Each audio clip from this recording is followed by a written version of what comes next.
Perspectives with Asama Silva, and if you've been with us over the last couple of weeks, we had a couple of amazing young men on, Evan and Chris, who had competed not only from Wachusett, where you have 70 students who compete with this, I don't want to call it a science fair. I mean, it's so much more than that. And then you're on to the States, and then they were on to this international.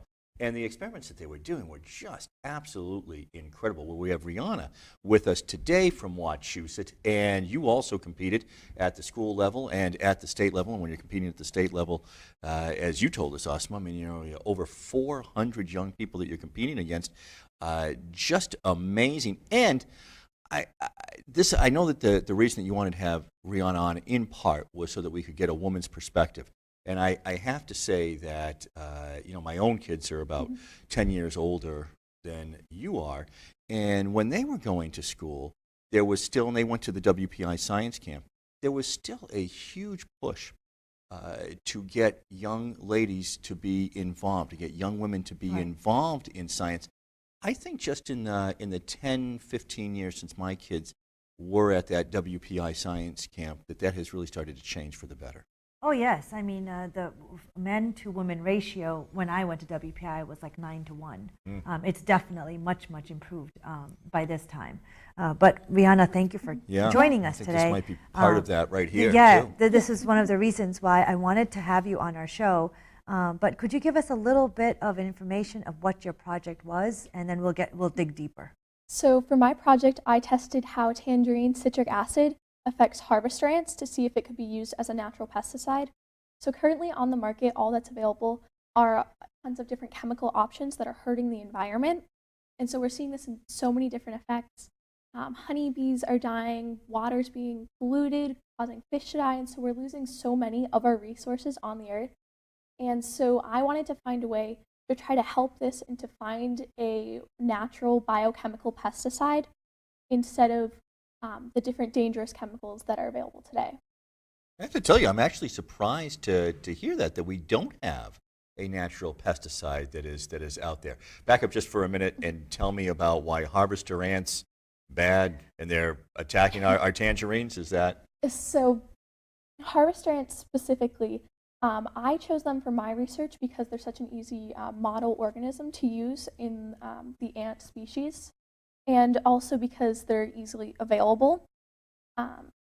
And so with the tangerines, what I'm doing is trying to use tangerine peels specifically to actually kill or deter the ants instead of like spraying all the chemicals. And so it's like a natural solution that actually we could make at home. And currently on the market, they do have what they label as natural pesticides, but what they include are a natural ingredient and then also other active ingredients that are actually the dangerous portion of it.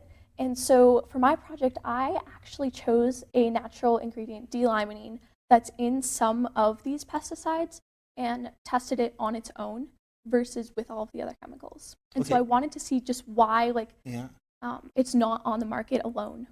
Yeah, and how did you end up with, did you try a lot of different things? How did you decide on the tangerine and the tangerine peel? So that was a lot of research and also testing different things. So in my research, what I had found is that there's inside ants, there's Darfur's gland, which it controls their pheromones and their respiratory system. And so D-limonene, what I chose to look at specifically, affects Darfur's gland in a way that it blocks out Darfur's gland, so it thus suffocates the ants and doesn't allow them to release pheromones. And so I chose tangerines specifically because they have the highest concentration of D-limonene. And originally I had chosen lemons because they're more readily available, they're also less expensive, so people would be able to get this easier. But the lemons just didn't have a high enough concentration, and so then I switched to tangerines. So of all the ideas, because one of the hardest things of doing a science project is getting the idea. Where were you motivated and where did it spark this idea? So this idea has kind of been going for as long as I can remember. Growing up, we used to have ants in our house all the time, and we were always spraying chemicals, pesticides at least once or twice a year. And so because of that, in middle school, I got involved in tons of different clubs and stuff. So I was in like recycling committee, different like earth clubs because I wanted to help the earth, and so I was inspired by like what I was seeing at my house. And actually in 6th grade I wrote a report on honeybees and the effects of them now dying off because of these certain pesticides. And so when looking for a project idea, I was going back and I was like, well, what, has affected me? Like, what have I seen? And so it was like these experiences just growing up that led me to trying to find some sort of natural resource that could be used.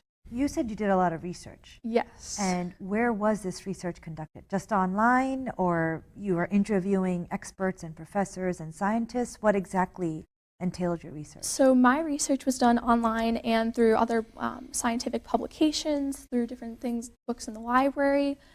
I also spoke with a few different companies that are producing these pesticides, and I asked them questions like, what exactly were they using for their active ingredients? Why were these active ingredients causing the effects they were? Is there a way that at least they know of that the active ingredients can be removed from their products and things like that? Is it because of cost that they don't want to remove some of these products? And I guess here's where I'm going. So if these pesticides are so harmful that they're wiping out the honeybees, what are they doing to us? What are they doing to humans? So they definitely have larger effects on humans as well when used in higher concentrations. So it depends on the type of pesticide that is used, but some of the active ingredients are carcinogens, so they're causing cancer. A lot of them affect kidney, the nervous system. There's so many effects like on humans as well. And so part of the reason why they keep these active ingredients in the pesticides is because it's cheaper for them. And also that they tend to kill the ants or also in other pesticides as well, but they kill the organisms at a faster rate than just the inactive ingredient used on its own. Right. So with your natural pesticide, will it work as well as the one that has all the carcinogens and everything else in it?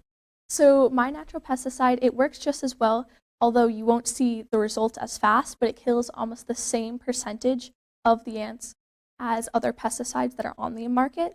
So for my project, I found that it was killing the ants between 1 to 3 days, versus where in the pesticides used today, you see them usually within a day or two. Oh, well, it seems I could wait an extra day to be to be healthy. It's got to smell better too. Yes, so that's definitely helpful. It smells a lot better. It's safe for children and most pets compared to like the other pesticides that when they're in the homes, some people have to like leave their homes because it's unsafe for them to be there. Yeah, so it is much better. Now let me ask you, since you've been able to do this, it's not on the market. I'm guessing there is probably some reason. Have you gotten into this at all? And I'm back to the cost. Would it be just a lot more expensive? I got to tell you, it seems like tangerines would not be all that expensive for me to be able to do this. Yes, so it is a lot more expensive because of the fact that most of the pesticides used today are in aerosol cans. And so producing a natural pesticide, it would have to be without the aerosol can for it to actually be completely natural. And so a lot of it is cost because it's not as cost efficient, and also the fact that tangerines really only come out in one season. Oh, I see. So part of it is that there almost wouldn't be enough. You'd have to grow an awful lot of tangerines. Yes. You would think we can put a man on the moon. We could figure out how to grow enough tangerines to have this. But I'm to have assuming this pesticide. helps kids with allergies. Yeah. Yes. Some of them react to the pesticides. And if this is natural, I'm assuming this would really decrease some of the allergies. Yeah. Yes, I definitely believe that it would help in households, and it's a product that could even potentially be made at home, so parents and people actually know what's going into their product. Yeah, the pesticide companies are really not going to like that part about make Yes. this at home. Tell me about your bringing this to, as you kind of work this up, what it's like to put together the project to then be able to compete first with the other students at Wachusett, how you put this project together.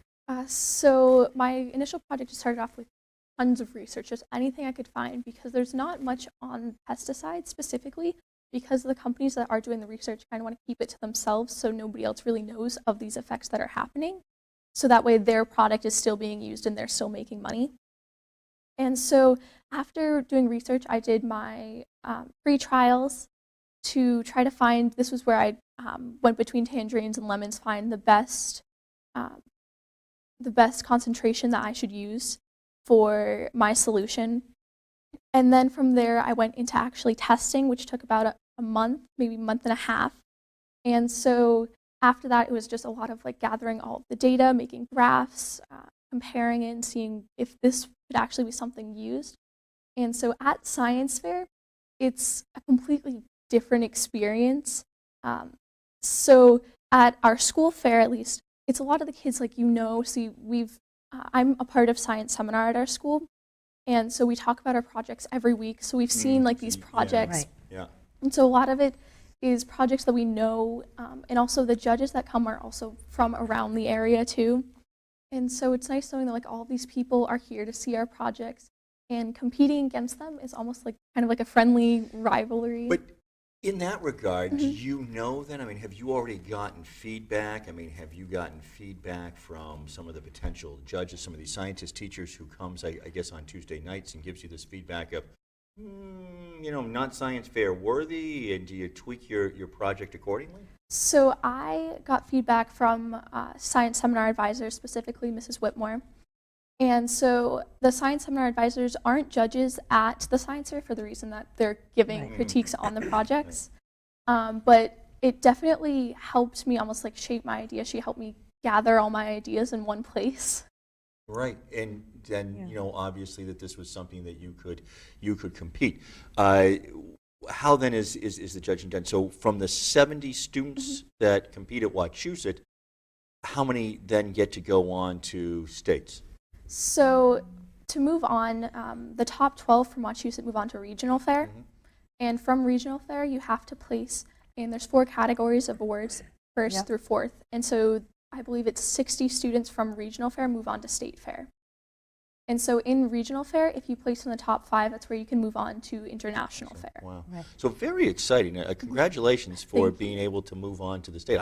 See, people say science fair, and I'm thinking, some kid's bringing in his volcano being worked on with his mom and the baking soda and everything. But the projects that you all are doing are so incredibly impressive. I also like the fact that there's this free market aspect. Everything that we have heard about, particularly this, is a product that you could start your own home business with this. Are you going to continue on with this? Because you're a sophomore. Yes. And this is your first time that you attended a science fair and participated in it. So going forward for your junior and senior year, are you planning on sticking with this particular idea? Yes, I definitely am, as a lot more testing needs to be done before this could be potentially on the market to be deemed as safe. Currently, I'm working on calculating the LD50, or the lethal dose, for 50% of the population, as that's one of the standards that the EPA regulates when a pesticide comes on the market. But I definitely want to continue with this and want this to become something used in everyday homes. Yeah, wow. I mean, my mom battled those ants for years and years and years. She would love this to bring it about. I feel like I should advocate for the ants. We're unhappy the honeybees are going away. Is it possible that I could knock off too many ants at some point? So with the way that this project works, it only affects the ants in the area that you are using the project. So if placed in the right area, so if you're spraying just around your house, then no, there wouldn't really be a chance of knocking off too many ants. This would be a thing where even with pesticides today, if people are spraying recklessly, then yes, but because it's meant for like house homes, I feel as though... How has it improved in your house? You started off by saying you saw all these ants in your house. So has it solved the problem? Yes, it's definitely made a difference in my house. We aren't seeing ants anymore. We also originally, once I found out that this was working, we had lined the perimeters of my house with the solution, and all of the ants stopped going inside the house and they stayed just outside. Is that part of what went into your presentation at the science fair? Yes. Just the actual effect. Did you do it on any other homes or just? No, so Why are you inviting Well, her? I got to tell you, there is an aspect of this that, yes, I'm thinking. So I tested this in my own home. It was in a controlled environment, so I used a tea maze, which is something commonly used in experiments like this to see if the ants would turn towards or away from the solution, see if it could be deterred. And then I left the ants in the tea maze for 3 days, and at the end of each day, I would count how many ants had died. And so I saw the effects first there, and then after seeing those effects on the harvester ants, I tried it just around my house to see if it could work there, and I found that it's also has effects on ants around here, although definitely more research would need to go into like how many ants, what percentage it does affect. I mean, I don't know, how do you know that? I mean, I understand that you were able to have this controlled environment where you counted them. Seems a little grisly, but whatever. But yeah, how would, I mean, in a larger area to be able to do that, it's very interesting. I feel like now like we should be on Shark Tank. We should. This is our Here's own what I'm version thinking of of what I will give you to be able to develop this and put it into stores throughout the area. I think this just seems like a real marketable idea. Why wouldn't this be something that everyone would want? No one wants chemicals in their home that can harm themselves or harm their family or harm their pet.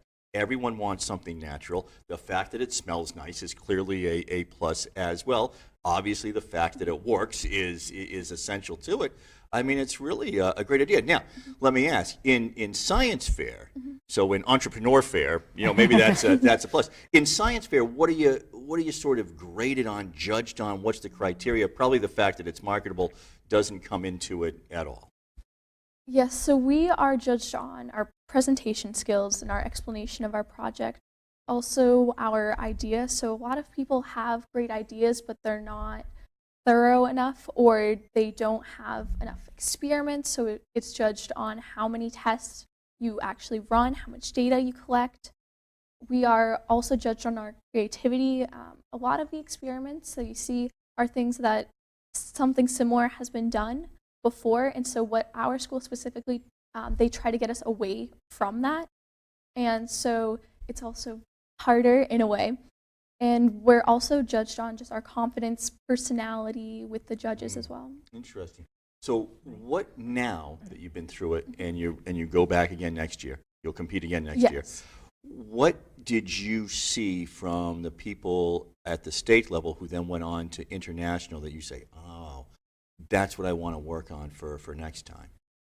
A lot of it was that their projects were so complex, or they had been working on it for multiple years, and so they had more data to show, or the fact that their data was solving some lifelong problem or something that's super huge going on in the world currently. A lot of the people going on had these huge effects, whereas some of the smaller effects on the world are still just as important, but they don't usually end up moving on. This all came from your interest in science. Do you foresee that you will be pursuing, your career in this field? Yes, so I'm interested in biochemistry, specifically forensics.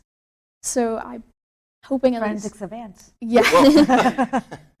Well, now, so that's interesting. So would you think, so next year you're kind of pursuing the same project because you said multiple years can kind of help, or is there something more in line with what you would want to do as far as forensics that you might want to pursue?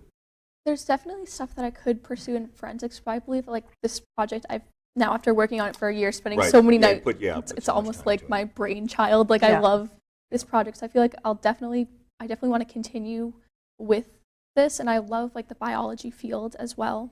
But can you make it, because you said one of the things that you thought that some of the other projects had was simply that they were more complex, or they took on larger issues, although to me, this is something, issue. it is, and it's something that's relatable. I mean, I would think there'd be judges who were going, oh yeah, hey, if this works, I'm going to bring some home. But can you make it more complex? I mean, so what can you do for this next year? So I'm hoping to look at the microscopic level of the ants and see exactly how it's affecting the ants versus just the effects that I'm seeing on the outside, as well as trying to do it in as many concentrations as I can to find the most optimal concentration. So this could potentially become something on the market. And also I want to test just on as many ants as possible, so I have so much more data. You want to test it on as many ants as possible. Are you out scooping up ants and collecting them? How does that work? So I actually got my ants from a company called harvesterants.com, and so they ship the ants. You'll be going on Oh that my website gosh! tonight, right, Hank? To sell them here, I'll give you some wholesale. Yeah. I can't. I had no idea. Boy, you could get anything. You could get algae. Chris ordered algae. Yeah. Rianna gets harvester ants. That's And Evan got flies. And how do that's right? That's right. And he got the fruit flies. How do they come to you? How are these shipped? So they come shipped in the mail in vials, usually from anywhere from 20 to 100 of them, depending on the size of the vial and the size of the order.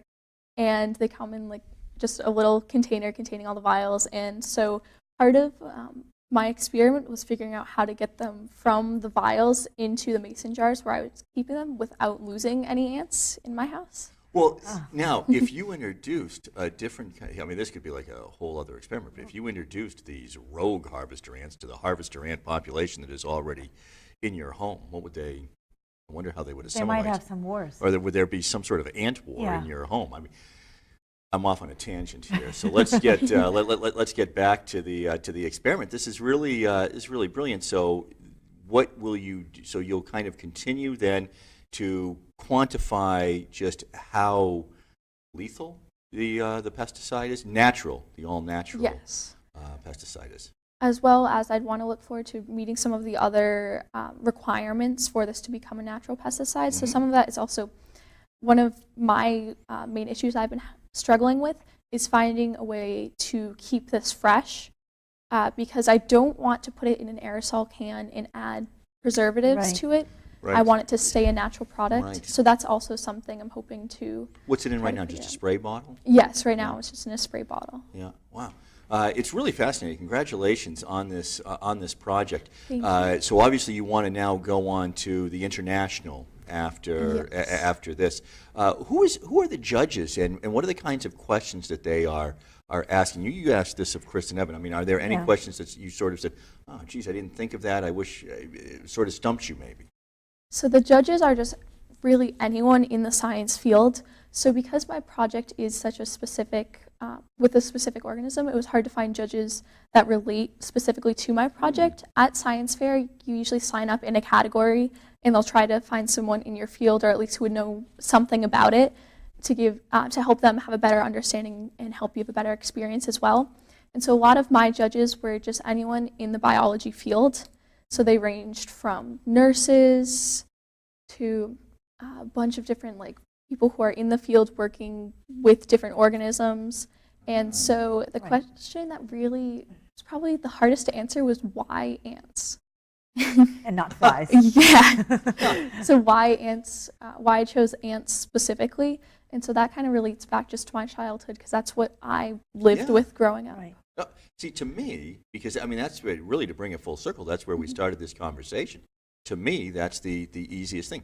This is something that has affected me. Maybe you don't live out in the country, but let me tell you, in the Wachusett school system with the towns, There's a lot of ants. There's a lot of ants, and kind of battling those is a real problem. And to me, the universal of we are introducing all of these chemicals. Even if we go back to Evan and his looking at infertility, I mean, there's all these things in our environment that people are looking at and how all these chemicals are affecting us. And here you want to get these chemicals out of our homes. But what interested me Rianna, when you were talking, is you said some of your motivation came from your middle school teachers. And with talking to Chris and Evan, you see some of their motivation came from childhood or their interest. But you said it came from teachers. Could you just elaborate a little bit more on that? Yes, so specifically my science teacher in 6th grade, we learned about earth science that year, and she gave us a ton of different projects. We had a choice in what we wanted to do. We had to choose something that just some effect that we're seeing currently in the environment. And so then I had chose to write a paper on the honeybees, and so that had kind of inspired me from there. So the year after, I joined the recycling committee. And so I was super inspired just to help the earth after seeing like what's happening. And so like as a little kid growing up, I never really knew all of these things that were happening, but I think she was the first person to really like open my eyes. Which town from Wachusett? I'm from Holden. Holden, okay. Yeah, boy, that's wonderful though. The teachers are so inspiring and inspiring all of these wonderful young people to do such great work. Couldn't be more thrilled with just the But again, and I have impressed to, with I have to Wachusett. mention that obviously the parents had to be very patient. All right, so so can you tell us a little bit about that? Sure, let's give a shout Yes. out So to the folks. my parents were actually really good when I told them that I wanted to do a project on ants after having bring more ants ants in the in the home. And when you go and hey, can I use your credit card because I'm ordering more ants? Exactly. Wait a Yes. minute, what? So my parents were really open to the idea, especially because I was trying to find a way to get rid of the ants that we had in the house. And they actually helped me a lot with my project, especially my mom specifically. I remember one night just got the shipment of the ants, and we were trying to put them into the homes. And originally, during my pre-trials, I had actual ant farms that I was using for the ants, which I later found were just too difficult to use. But we're trying to. The best way to do it is you're supposed to keep the ants cold, so that way they aren't as active. And so we had put them in the fridge for 5 minutes. Fridge. Yes. It really is. The flies are in the fridge, the fridge. ants are in the fridge. Yes, and so then we took them out, and the best way that we could come up with was to make a funnel out of paper. So we're pouring them in, and then my mom actually dropped the funnel, and so the ants were everywhere. We're both like running around, like trying to grab whatever we can, scooping them up, and And you can't kill them because you no, bought we them. can't kill them. I paid good money for these Exactly. that is a great bonding experience. And it Yes. goes to show how much fun and joy there is in this as well. Rianna, this has just gone too quickly, but we've come to the end of our time, and we want to get Asma's perspective on all that we've heard in this show. Yeah, for the last couple of weeks, we've just been highlighting great young adults in high school doing great work, amazing work, especially in the science field. And today we had a young woman showing her smarts and how intelligent she is in now the STEAM fields, which we're trying to encourage a lot of women to go into. And what an amazing show today. And I think there's potential for a huge market on this I one. really and do. hopefully we will be recognized as the people who have brought this to your attention. One in on the ground floor. Yes. So thank you so much for watching us, and hopefully you'll join us again.